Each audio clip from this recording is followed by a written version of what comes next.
Welcome. This is a Spark Stream Processing course, and I'm going to cover Spark Structured Streaming APIs and stream processing concepts. However, you will also need to know the following things. These three things are not in scope of this course. This course is assuming that you are already familiar with these prerequisites of the course.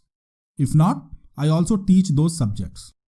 I recommend that you take my other courses to fill the gap and then return to the current course.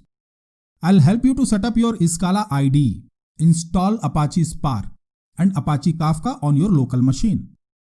This course will give you steps to set up and configure your learning environment.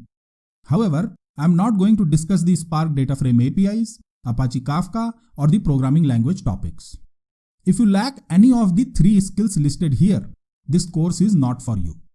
However, if you are familiar with these three subjects and want to deep dive into stream processing using Apache Spark Structured Streaming API, you are at the right place. Join the course right now, right here, and learn the skills to grow. See you in the lectures. Keep learning and keep growing.